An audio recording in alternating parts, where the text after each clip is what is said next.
This podcast is part of the Frederick Podcast Network. Learn more at listenfrederick.com. That's number one. You kind of reset your Painful, tender to the touch. May also same shoulder length and the other. Hey everybody, welcome back to another episode of the Real Health Podcast with Brandy and Amir. I'm Dr. Amir Rashidian, a chiropractor. Brandy Rashidian is my other half and our famous, beloved co-host. And Real Health Podcast is where we bring to you all the latest in mainstream media about health and wellness. And we want to help break it down for you from a wellness and non-surgical, drugless perspective. And the information we're hoping will be used for you to feel better, get stronger, live longer, and feel younger.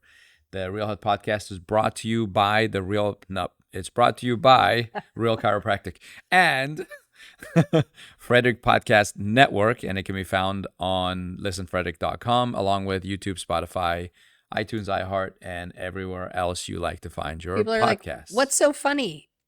Nothing. Nothing's funny. We're just tired. You're so tired. Everything's I'm funny. Good. You're good? I'm energized. Oh, I'm a little sleepy. I actually slept over 6 hours last night. Woo! I've been sleeping 3 to 4 hours, maybe 5 hours max for like over a week per night. Which, according to your book, is not a good idea. You can never get that back. No. In the book, I say how you sleep is more important than how long you sleep. That's true. You got me there. Yeah.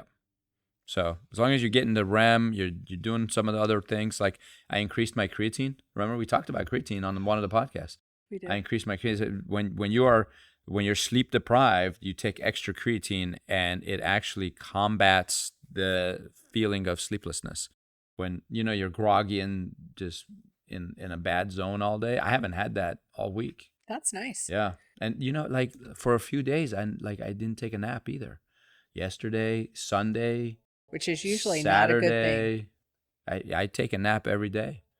10 minutes though. It's not long. But I didn't even have 10 minutes. So, but I've been doing good. And then last night I slept like 6.5 hours. It's pretty good. I told one of our new team members that you're a big advocate of naps, and she's like, can I take one too? I'm like, yes, you can clock out and take a 10 to 20 minute nap for sure. Take as many as you want. It's great. Well, we have a bunch of stuff to jump into today. Yeah. Oh my goodness. We have so many. We have like 11 articles. We're not going to get through everything. I'm just going to warn you. We mentioned at the last podcast about microplastics, and the federal government finally admitted that they could be a problem. Well, now they have a plan. So the article title says microplastics in your body. The U.S. has a $144 million plan. This was found in the publication Food and Wine. Interesting. Would wine have part of microplastics in it? Anyways, it's totally off the subject because we're not talking about. Who knows? We're talking about water. I wouldn't think that it would, but if it's in the water, I mean, I'm assuming there's some water in winemaking. No, or is it just? Do they add water to the grape juice once it's stomped? What if the grape has microplastics in it? What? I don't know. That would be crazy. I do think it's really funny that the initiative is called STOMP. That's right. Sounds like it's an acronym though. I know. Because it's all capital letters. You want to look it up? The Sure. U.S. government has quietly launched a $144 million initiative, STOMP, to study microplastics inside the human body. And we told you last time the microplastics have been found in blood, organs, and tissues, like even in the brain. And the goal of the program is to measure how much plastic is accumulated in people, identify which particles are most harmful, and begin developing ways to remove or neutralize them. I don't like neutralizing them. But anyways, this marks a major shift from questioning whether microplastics are a problem to assuming they are and trying to fix it. So I don't think we need to dive into that one much more. And I can't find out what STOMP stands for because this says stopping over medication of people with learning disabilities, autism, or both. So. Whoa. Sean for the win. I wouldn't have been able to do that today. Did they hear that? Sean just said study of microplastics. Which would be very appropriate. Sean, next week you're on this side of the camera. Anyways. I did hear today, just bouncing off the microplastics, that there is a new treatment It's done by more like regenerative types of clinics. It's not going to be your mainstream, which means it's probably also not covered by insurance, everyone. So it's called EBU. And it's a treatment that they actually clean your blood. So they're pulling the blood out, cleaning it, getting rid of microplastics, mold, like contaminants in the blood that shouldn't be there. So it stands for EBO it's EBOO is the acronym, extra corporeal blood oxygenation and ozonation. Don't ask me to say that again. Not gonna do it. So it's an advanced closed system therapy that filters and mixes the patient's blood with medical grade ozone, treating chronic infections, inflammations, and toxicity. So very interesting. You know what ozone is? What? Ozone is 3 oxygen atoms combined together in a molecule. I would not have known So that. breathing oxygen is O2. Mm-hmm. It's 2 atoms bound together. Okay. Ozone is 3 atoms of oxygen bound together. So You can't breathe it, but it's good for your blood. I don't know. I mean, I'm just telling you chemically. I was a chemistry major, you know, Yeah. so I just know the chemical formula. I believe ozone is, you know, just like H2O, which is two hydrogens and an oxygen, is water. HO is hydrogen peroxide. So H2O Yeah. you drink, hydrogen peroxide you can't drink. don't. Yeah. Well, interesting. Also, there is several contraindications. G6PD deficiency is one. Can't have it. Nope. Okay. Active bleeding disorders, pregnancy, or severe cardiovascular instability. G6PD stands for glucose 6-phosphate hydrogenase deficiency. Yes. It's a genetic thing. It's I believe it's a mild version of thalassemia. It's a blood disorder. Yeah, it's carried by the mother. Sex-linked gene. Yeah. Yes. So it's given by the mom, right? The mom, it's usually recessive. And only boys get it. Yeah. Because girls get. They're carriers, but it doesn't impact them boys personally. get it from their mother. The mother doesn't have the disease, just passes it on to boys. Right. Some boys. And you can't, Not all the weirdly, you boys. can't eat lima beans Correct. or fava beans. No, you Both. can eat lima beans. Yeah. Oh, lima beans. You It's can't eat fava beans. So. fava beans. Yeah, it Yes. causes your red blood cells to be fragile, so they can lyse. So there you go. I mean, that That's- was not on our That was articles, not, but how fun that anyways, was. Yeah, G6PD deficiency. Okay. Anyways, then Food and Wine also talked about how it's present in tap water, and the water system nationwide may require massive, expensive upgrades, and the cost will likely be passed on to customers. So water will go up. Gas is I paid $6 a gallon yesterday for gas. Water is going to be more expensive than gas soon. People may This think could- I'm a little granola, but I have a really hard time paying for natural resources, things that should be free because we live on this earth. Okay, but not gas. You mean water? Water. Yeah. You don't mind paying for gas as long as it's reasonable. Well, I mean, I don't love paying for gas, but I'll do it because I'm told I have to. Right. Well, you know, like in Iran, when the revolution happened, they told them, oh, gas will be cheap, but it'll be Right. free, whatever. Anyways, it's still a lot cheaper in Iran than it is here. Last time we were in Iran, I think it was like 80 cents a gallon. Yeah. But you pay an exorbitant price on other things. Like Yeah. gas because is their cheap, money but is worthless. right. But like shoes, Like it's Costs- like you're paying $50 for a loaf of bread. right. Just crazy. Inflation, not inflammation. But Different. we do like talking about inflammation as well. But this could become the next lead in water crisis, is what they're saying. The microplastics. Like they're taking it that seriously. Which I know you don't think there should be. You don't think there's lead in paint either. Or, well, No, lead in there paint was is lead in not paint. There was, but it's not an issue.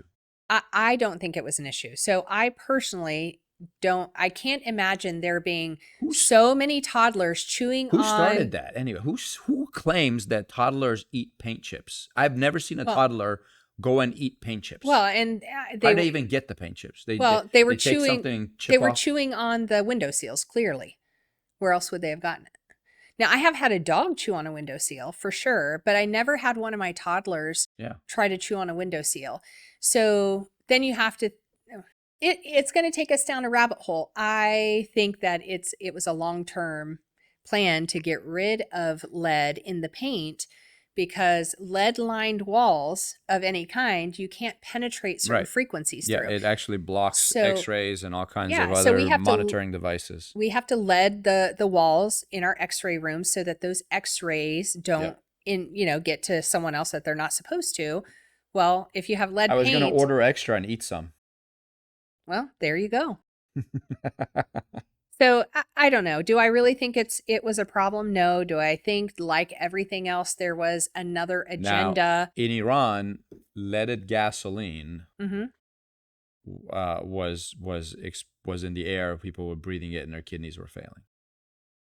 Yeah, I'm not saying that it can't be harmful. I just don't think they were getting it the way that they said. I think there was another agenda, as there always is. And we've covered many of these fallacies that they start an agenda based off of. They like to scare everybody to get people to move and do what they want. No, I mean, my point was just like leaded paint is ridiculous, but lead in gasoline, I think, was a good choice. Oh, yeah, I agree. All right, next. This article, the title is, I tried the $950 blood test Silicon Valley thinks can revolutionize cancer screening. This was on Business Insider. A new blood test called Gallery claims to detect over 50 types of cancer from a single sample before symptoms appear. Nobody has symptoms of cancer. I mean, all cancers are pretty much detected on screenings anyways. That seems kind of silly. Like, oh, before you have any symptoms. I'm like, doesn't a mammogram do that too? And mammograms are controversial. Don't actually. I understand. It's a 50-50 shot.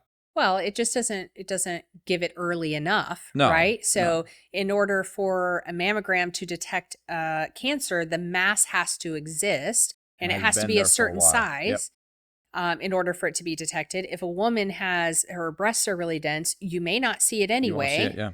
And we did an article on that. We sure did. And so I think there are other things like thermography that's a way better precursor to seeing. And when we talked about the AI reading mammograms, Mm-hmm. remember they took a bunch of radiologists, Mm-hmm. they gave them a mammogram, they read it, then the next day they gave them the same one, but they said this is a different patient, and they gave a different diagnosis for the same mammogram. Right.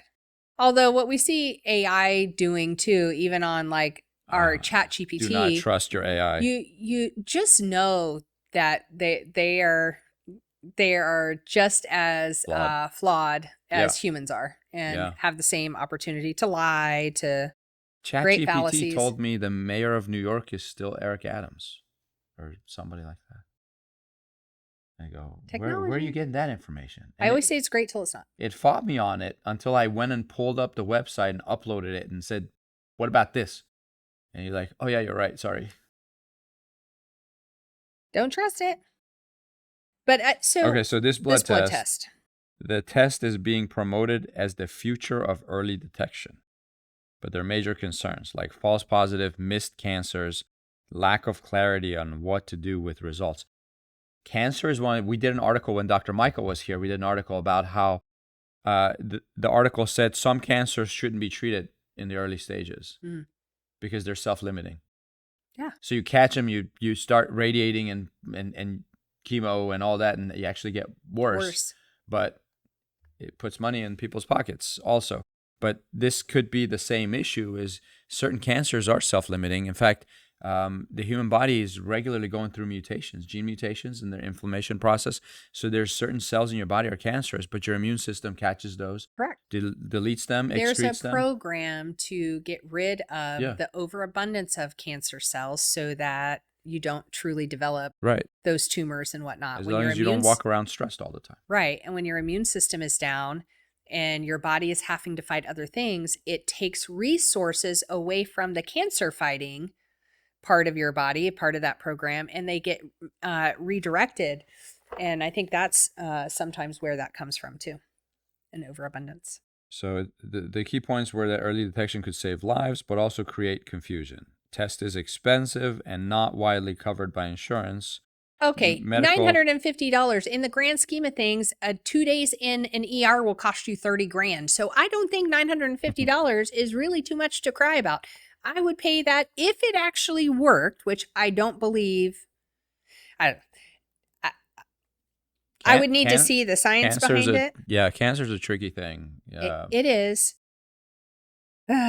So, medical community is divided on its usefulness, which I can see why. I can see why. This could create a new class of patients.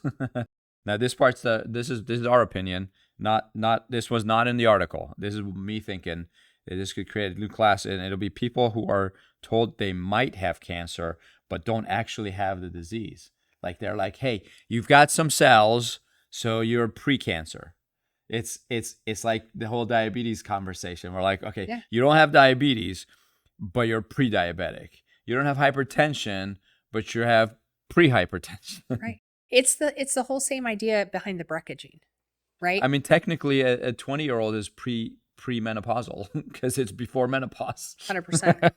But like take the BRCA gene, right? Yeah. Anytime you have a family history of breast cancer, then they like push and push and push for you to have this genetic testing to see if you carry. Okay, well, every single woman in my family except for one other, myself and one other in our, like, out of my grandmother and all of her daughters, only 2 of us have not had cancer.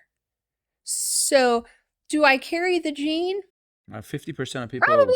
50% of people with the BRCA gene don't get cancer. Correct. And that's my point, though, is that I could have it. I probably do based on what we see in my family history. Yeah. The odds are there's a good chance that it's there. So you sleep well, you exercise, you do different reduce things. inflammation in your body, and you You manage move your away blood from where all sugar. your family lived.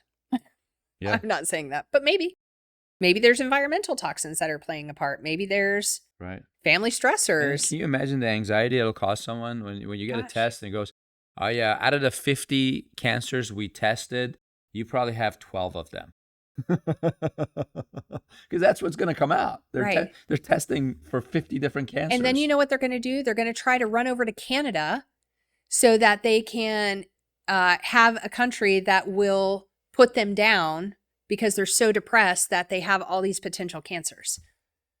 Do you know what I mean? That sadly, that is not even a joke. That is what's happening. Yeah. There are, and it's not just Canada, there are other countries now too that actually have ads out. If you're depressed and you can't do it anymore, we're here to support you and help you make that life Put you to transition. sleep. It's atrocious. There are other options. That's very sad. They're basically manufacturing patients for profit. Yeah, but we've been doing that for years. Right. That's not new. Now we're It's just now becoming more apparent. I agree. Ugh. All right, here's the next one. The tension at the heart of new healthcare tech. This was also in Business Insider. This piece zooms out on the healthcare tech industry's push toward early detection and predictive diagnostics. So it's basically the same thing, just on a broader scale. Companies are racing to detect disease earlier than ever. Of course. I don't think it's a good thing. They use AI and biomarkers to predict illness, turn healthcare into a data-driven continuous monitoring system. Here's what I would say. I would have less of an issue with something like this if we said, hey, according to your stats, right? And this can't be like given to everybody. This is between you and your doctor. Hey, just FYI, the lifestyle that you're leading right now has a higher propensity for you to get this, and this. If you would like to stop that now or and decrease your risk, here's what we need to do. We need to eat differently. You need to get more exercise. You need to be out in the sun. You need to remove the sunblock that's carcinogenic and an endocrine system disruptor. You need, like, all that science that we've been talking about for 20 years is now being reported on regularly in mainstream media. So what if they just took that and they used that information to help people change their lifestyle? And then all of a sudden, the risk of cancers drops dramatically. The risk of cardiovascular drops. The risk of diabetes drops. Oh my gosh. And with some of those, then the risk of dementia drops and the risk of Alzheimer's drops. Well, if lifestyle is more important than genetics and biomarkers, that can be done through a questionnaire. So watch this. How about if you create an app that people put on their cell phone and they turn it on, and for 7 days, it's watching their lifestyle for those whole 7 days, puts it through the algorithm of all the risk factors, and then it says, number 1 priority, stop smoking, for example. Right. Number 2 priority, reduce this. Number 3, increase sun exposure. And it would tell you those things. And as you implement them, that app would kind of coach you through that process. And Right. it goes, okay, now you reduced your risk of cancer by 12%. Now Great you job. reduced your risk of diabetes by 38%. And Want to keep going? and it could, yeah, and you could just do it, and you just have to have this app right there that, I mean, I don't think it'd be difficult to produce. It wouldn't. Think about Life 360. It tells you how many risky behaviors you did during all your drives. You want to tell them? No. I don't speed that much. In a week, Dr. Amir had 12 risky incidents driving around town, and Brandy had 134. And Brandy does most of the driving with her team. The mileage wasn't that much different on that one. No, but mine and Navid's is almost identical because he drives. I drive with him. That's true. More than you do. You sit in the passenger seat. So I am on my phone some of the time when I'm in the passenger seat and whatnot. So now my phone does sit right in my little thing. So I do have it accessible. I'm just saying I'm an excellent driver. Mm-hmm. Like Rain Man. Mm-hmm. I'm an excellent driver. Mm-hmm. Good movie. Uh-huh. Okay. What else? The more you test, the more problems you find. Is our thought process here? That sometimes you can be over-tested, over-diagnosed, and healthcare could shift from treating illness to just managing risk indefinitely, and that's something you should do on your own. Right. And I think the issue is that we know what the model is. The model in mainstream medicine is find it so you can treat it, right? Mm-hmm. And there's also create it so that you can Profit from it. Right? So you always have to be looking and go, okay, was this something that was created so that they could treat it and profit from it? Or is this something that they're finding? I mean, you really have to go deep on some of these questions and be willing to ask them and be okay with whatever answer you get, because the bottom line is not everybody has your best interest at heart. Not everyone really cares about your health. They do care about how much money you will bring in to the system, and how long you'll be able to bring that in. Yeah, that's why I just have a tough time with some of these tech companies benefiting so much, or the pharmaceutical companies. And if all of these things, here's the thing, if all of these things actually improved your health, we would be having a very different conversation. Yeah, of course. But the challenge is that a lot of these, the side effects are worse than what they're treating. Yeah. They create so many other problems in the body. And most of the time, there's another way that's safer with less side effects and less risk to do the same thing. So that's where most of my issue lies in these things is, why can't we first start at the easiest, most cost-effective, and safest way to go before we start throwing pharmaceuticals and surgery and GLP-1s and everything?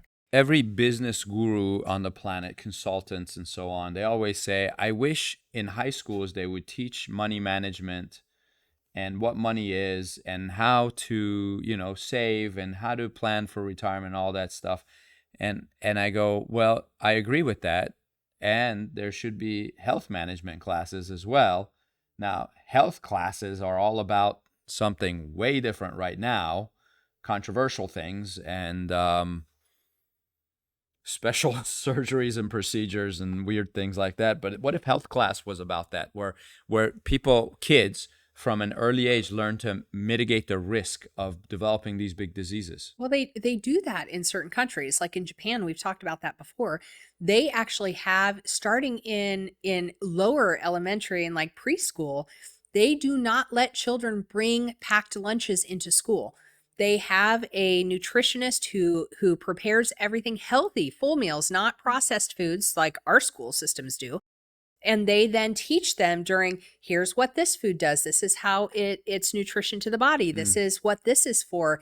And they teach them. And Japan doesn't have an obesity issue. I know. They don't have some of the cancers that we have. There are so many things that are not prevalent because they do things vastly different environmentally and nutritionally than what we do. And, in Japan, their food is high in iodine, which prevents breast cancer. Because the seafood, because they're all their islands are all close, coasts are close. So the further inland you go, the less iodine you have in your food. It's very interesting. Especially the vegetables. I would love to see how it's changed, though, how those markers have changed, because I know over the past 5 to 10 years, they've also had an increase in processed foods, but they don't allow some of the same chemicals in their processed foods as we do, right? So it would be interesting to see if there has been an increase in that, in those cancers and whatnot, as there has been an increase in processed food. Right. Yeah. Well, and talking about food, we're about to talk about something very interestingly controversial. But before we do that, why don't we take a really quick ad break, and then we're going to talk about some genetic modifications. Okay. This article is about gene-edited food to reduce cancer risk. Are you kidding me? Wow. Like, I just got hungry thinking about gene-edited food. Can we go get some? Can we get some fast food restaurants starting that has gene-edited foods?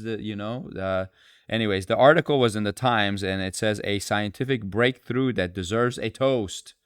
But the picture on the article wasn't like a wine glass. Right. It was a toast, like a piece of toast. Piece of toast, yeah. Funny guy. What movie was that from? Funny guy. I don't know. Anyway, scientists. I still don't know what that word science means anymore. I have completely lost the ability to discover or discern what the word science means. Scientists have used CRISPR gene editing to create wheat that produces significantly less acrylamide, a chemical linked to cancer that forms when foods are browned. I mean, maybe, just maybe, if they hadn't messed with the wheat to begin with, maybe we wouldn't have some of these issues that we have. I So agree. now, like, we jacked with it already, right? With GMOs, genetically modified organisms. so we already modified the genetics of Right. the food, Now we're going to do it again. and now we have to go back and try to fix. We're going to edit. We're going to edit the errors. We're going to edit what we messed up. It's like when you used to use whiteout, Yeah. and then the delete button was discovered, and backspace. But is this not absurd? They literally claim that this will lead to safer bread, toast, and processed foods. Your processed foods are not going to be safer. Safe processed foods. It's woohoo. It doesn't even make sense. It's like it's an oxymoron and heavy on the moron. Reduced exposure to carcinogens in everyday diets is the other thing they expect it to result in. Yeah, but At what cost? So what's that going to do?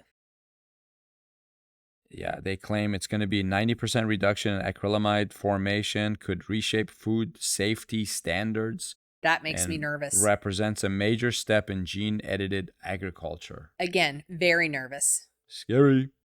Now, I don't know what kind of truth there is to this, but there was a whole thing going on not the mainstream media, on the other channels that are talking about all of these like Midwestern farms that had all of these like literally boxes of ticks that were left on the farms where they did not have tick issues before. And like they have been planted, these ticks, and these ticks have been Wow. modified. Like a spy came in and like infiltrated. Yeah, and left boxes of ticks. Now, again, I've not done a deep dive on it, but these ticks supposedly have been modified in a way that they create this this condition where you can't eat meat, you can't eat protein. And so this, for the people that follow like the World Economic Forum and Davos and some of the, some of the long-term things that they talk about as far as population control, that's they're saying, because they go, eventually everybody's going to be eating bugs and, blah, blah, blah. So they're saying that this is one of the steps in that, is creating this overabundance of these ticks that carry this, that carry whatever, it's a disease process or whatnot, that then gets passed on, and then humans are not allowed, like they cannot, their body like rejects meat. So. Wow. Which, if you look at the carbon footprint of the cows, Right. I don't believe that's a thing. So. No, it can't be. It literally cannot. There's no logical None reasoning behind any of that. But that's the but I know idiocy that our goes on. vegetarian friends are now freaking out, going, "What are you saying? I thought not eating meat was healthy." That's a whole different discussion for another day. Which we can have. We're happy to. But I can We've tell talked you about it there's before. plenty of arguments on both sides of that. Both sides, and I lean to be on the meat side. I like my meat. Yep. And I think it's healthy. But anyways. But let me just tell you, I truly believe that God created everything natural that he created for a purpose. And I think going in and making edits to anything genetic that was created already for our benefit leads us down dangerous territory. And so, I mean, it's basically I'm not a big fan. we created a problem, and instead of solving that problem, we're engineering around the problem. right, which will lead to other problems. Bigger problems. So, Bigger, badder problems. what I like to say in these instances is, for the love of Peter, why do we keep doing that stuff? Yep. It's all about the environment. Clean your environment, your clean food, unprocessed, unmodified, unedited, clean water. Yeah. Not plastics. And anyways, And it's a watch burden. out. Like I fully understand what, sometimes when you learn these things, it is hard to know what we know. Yeah. Because we have to live in a world that does not fully understand, accept, make it easy to fix these kinds of things. And so sometimes this knowledge is a little bit burdensome. I was talking with some patients the other day about that. It's like, sometimes we know too much. I wish I didn't know that, how our clothes impact us so greatly. Sometimes I wish I didn't know about the frequencies. Yeah. Sometimes I wish I didn't know about all the food stuff, because you can walk blissfully through life. It doesn't mean you're going to be happy fully. It doesn't mean you're going to be healthy fully, but sometimes there is a burden to that knowledge, because you do have to act. You do have to do something different. Yeah. Because knowing it now, when you don't know it, you can't kick yourself for the last 20 years when you didn't know something. You did the best you could with the information you had at the time. Now you have new information, and now guess what? You got to do it different. Yeah, and I'm sorry for that. Good information, you really can't go wrong, because once you have that information, every once in a while you'll make a better choice. Yeah. Just because you know. So I'm thinking we have time for maybe one more. Yeah. New York Times. Oh, our favorite author, Gina Colada, is on this one. Woo. Now, you weren't here when Dr. Michael and I were going over an article. It was written by her, Gina funny. Colada, and we decided not to make fun of her name because she probably gets that a lot. I don't know why. Anyway, I'm not going to say it. Her parents were drinking pina coladas. That's why. There you go. Now, see, Michael and I worked so hard not to make fun of her, and bam, I did right not make there. fun of her. I am sorry, Gina. I just came up with a plausible reason for her name. She said some ridiculous things, and I made fun of her for those things, but I wasn't going to make fun of her name. Maybe she was drinking pina coladas too. Until now. There it is again. How many times can we say pina colada over the next 5 minutes? I mean, in all fairness, it's like a difference between a P and a G in her name. It's like. Right. So, I mean, she can blame her parents. Are you going to stop? No, I can't help it. I just can't unsee it. Okay. Gina, you're our favorite now. We like you. He meant pina. Yeah, you can say ridiculous things. I don't think she said anything ridiculous in this article. Anyways. Well, that's a first. Here's the title. Federal agency unveils 3 potential osteoarthritis treatments. So those of you who have arthritic joints, like Osteoarthritis is basically just arthritis. It's what everybody refers to regular arthritis. That's truly osteoarthritis. It's different from rheumatoid arthritis or psoriatic arthritis or all the other arthritises. But it's the common one. It's degenerative. So this article highlights groundbreaking research funded by ARPA-H. What in the world is that? Sean, what's ARPA? You know all these acronyms. You only know STOMP. All right. He's stumped. Sean's like, how do I kick? Anyways, apparently it's an important organization. I was going to look this up and I forgot. Aimed at cutting arthritis. One of the A's probably is arthritis. Not just managing symptoms. Well, good, because that's how we like to do it, is not manage symptoms, but fix the problem. 3 approaches are showing promise in animal studies: regenerating cartilage, remodeling bone, and even regrowing entire joints using bioengineered scaffolds. ARPA-H is Advanced Research Projects Agency for Health, and it's a U.S. federal agency within the Department of Health and Human Services, established in 2022. There you have it. And good news, I still don't know what the heck it is. One approach uses injections to stimulate cartilage growth or reshape bone, while another involves a 3D printed scaffold seeded with cells that grow into a functioning joint. Early results in animals are highly encouraging, with some showing complete regeneration of knee structures. Human trials are expected within 18 months. If successful, these treatments could revolutionize care for the 32 million Americans with osteoarthritis, shifting from symptom management like pain meds and surgery to actual tissue regeneration. My biggest concern is where are you getting the cells from? Are those from me or are those from something else? Better be from you. You for your joints, me for my joints. You would think, but that can be a campaign. There you go. You for it's very different than the Me Too movement. It's the me for your joints. No, me for my joints. Okay. That's it. That's the campaign. We'll make a sign. Me for my joints. There you go. That's right. Health. So this is kind of controversial. This threatens an entire multi-billion-dollar industry built on managing, not curing joint diseases. Oh, no. Yeah, so they're scared. If regeneration works, it disrupts pharmaceuticals, joint replacement surgeries, and chronic care models. Oh, there's going to be a fight on this one. Yeah. There's going to be a fight on this. So that our orthopeds are not going to like that. The 18-month human trials may never start. There you have it, guys. Wow. And you know what? A lot of times things that work on animals don't work on humans anyways. Sure. And yet again, can I say this? You can. Once again, no one talks about preventing osteoarthritis. They just want to throw one more thing in there to try to fix a problem that should be preventable. What are some good ways, and we can end on that, what are some good ways that our listeners can begin to reduce the risk of arthritis from a young age? So let's talk about kids. And then as we're aging, what are some things we can do to reduce or slow down? Move. Just move. And one word. Mm-hmm. Move.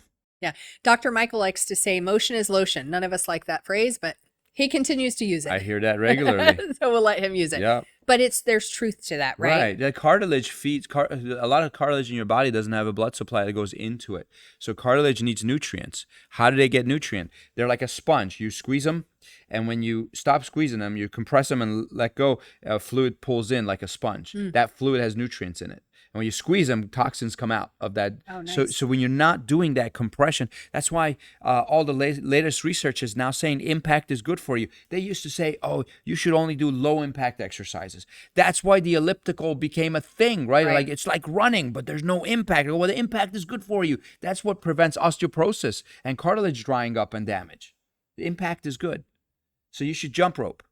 Or if you can't jump enough, just do like light heel strikes. So you stand on your toes and just let your heels hit the ground and just come up and down on your toes a few times. Yeah.